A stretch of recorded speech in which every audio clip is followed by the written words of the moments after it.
বিসমিল্লাহির রহমানির রহিম। Hello guys, দেশ এবং দেশের বাইরে যারা আছেন কেমন আছেন? আশা করি আলহামদুলিল্লাহ সবাই ভালো আছেন। আমি আছি আলহামদুলিল্লাহ ভালো। প্রবাসে এই দেখতে পাচ্ছেন এটি আরেকটি ঘর। এখানে তিনটা মিস্ত্রি অল্টারনেট হয়েছে, মানে তিনজন মিস্ত্রি কাজ করে গেছে, আবার আমরা চারজনের মাথায় পড়ে গেছে। তো এখানে আমরা সামথিং আজকে দিয়ে 12 হাজিরা কাজ হলো। তো আরও হয়তো 2-3 দিন লাগতে পারে। তারপরে মোটামুটি সিএফ হবে না, কাজ বাকি থাকবে। তাদের টাকার অভাবের কারণে কাজ এভাবে এগিয়ে নিচ্ছে। অনেক দিন পড়েছিল, হয়তো বা 3 মিস্ত্রি কাজ করার পরেও অনেক দিন পড়েছিল। তো এখনও তারা এখানে বসবাসের উপযোগী হয়নি এই বাসাটা, বাড়িটা।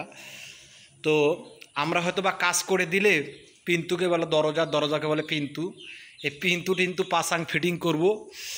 আর টান্ডাস, টয়লেট বলে টান্ডাসের কাজ হলো, মানে লান্তাই এবং প্লাস্টার।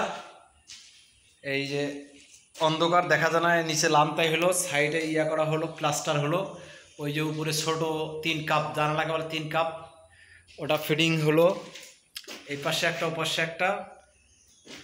তো যাই হোক, এইভাবে কাজটা মোটামুটি ক্লিয়ার হওয়ার পরে ওনারা হয়তো বা এই বিলি রুমা মানে বাড়ি মনে হয়, বিলি মানে রুম, এই বাড়িতে হয়তো নেক্সট এরা এসে উঠবে কয়দিনের ভিতরে।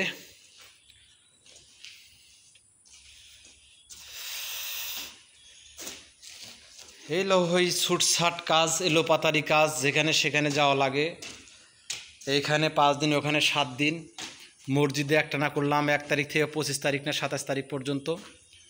এই হলো আমাদের বরিশাল্লা কাকু, পিপিএলে জিতছে চাচা ভাইস্তার খেলায়, চাচা জিতে গেছে। এই দেখছেন, গুড বাই, ধন্যবাদ ওকে জানাচ্ছে।